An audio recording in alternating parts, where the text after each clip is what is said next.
تفسیر القرآن آج کا سبق سورۃ طٰہٰ آیت نمبر 47 سے 52 تک۔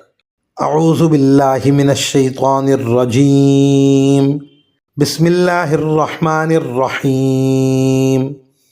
فَأْتِيَاهُ فَقُولَا إِنَّا رَسُولَا رَبِّكَ فَأَرْسِلْ مَعَنَا بَنِي إِسْرَائِيلَ وَلَا تُعَذِّبْهُمْ قَدْ جِئْنَاكَ بِآيَةٍ مِّن رَّبِّكَ وَالسَّلَامُ عَلَىٰ مَنِ اتَّبَعَ الْهُدَىٰ إِنَّا قَدْ أُوحِيَ إِلَيْنَا أَنَّ الْعَذَابَ عَلَىٰ مَن كَذَّبَ وَتَوَلَّىٰ قَالَ فَمَن رَّبُّكُمَا يَا مُوسَىٰ قال ربنا الذي أعطى كل شيء خلقه ثم هدى قال فما بال القرون الأولى قال علمها عند ربي في كتاب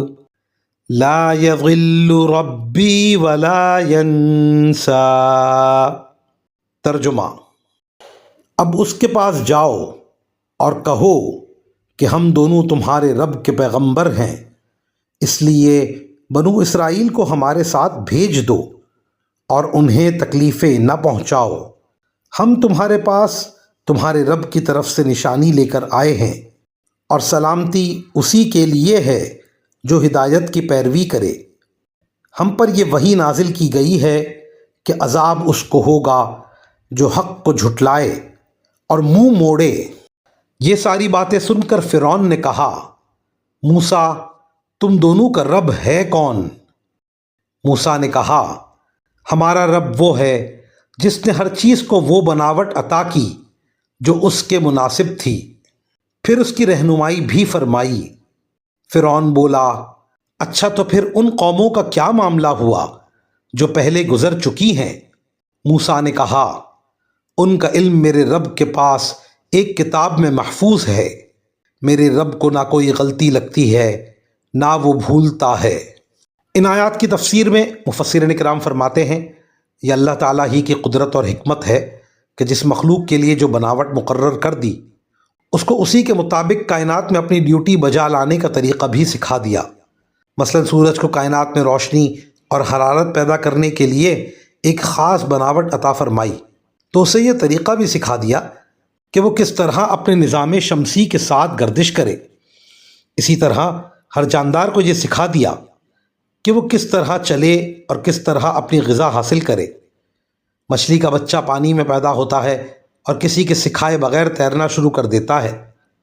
پرندے ہوا میں اڑنا خود بخود سیکھ لیتے ہیں۔ غرض ہر مخلوق کو اس کی ساکھ کے مطابق زندہ رہنے کا طریقہ اللہ تعالیٰ ہی سکھاتے ہیں۔ اس سوال سے فرعون کا مقصد یہ تھا کہ مجھ سے پہلے بہت سی قومیں گزر چکی ہیں جو توحید کی قائل نہیں تھی، اس کے باوجود زندہ رہیں اور ان پر کوئی عذاب نازل نہیں ہوا۔ اگر توحید کے انکار سے انسان عذاب الہی کا مستحق ہو جاتا ہے تو ان قوموں پر عذاب کیوں نہیں آیا؟ حضرت موسیٰ علیہ السلام نے اس سوال کا جواب یہ دیا کہ اللہ تعالیٰ کو ہر شخص اور اس کے کیے ہوئے کاموں کا پورا علم حاصل ہے۔ وہ اپنی حکمت ہی سے فیصلہ فرماتا ہے کہ حق کا انکار کرنے والوں میں سے کس کو اس دنیا میں سزا دینی ہے اور کس کو سزا آخرت تک مؤخر کرنی ہے۔ اگر کسی کافر قوم کو دنیا میں کسی عذاب کا سامنا نہیں ہوا تو اس کا مطلب یہ نہیں کہ اللہ تعالیٰ سے معاذ اللہ کوئی بھول چوک ہو گئی ہے، بلکہ یہ اس کی حکمت عملی کا فیصلہ ہے کہ اس کو دنیا کے بجائے آخرت میں عذاب دیا جائے۔ وآخر دعوانا ان الحمد للہ رب العالمین۔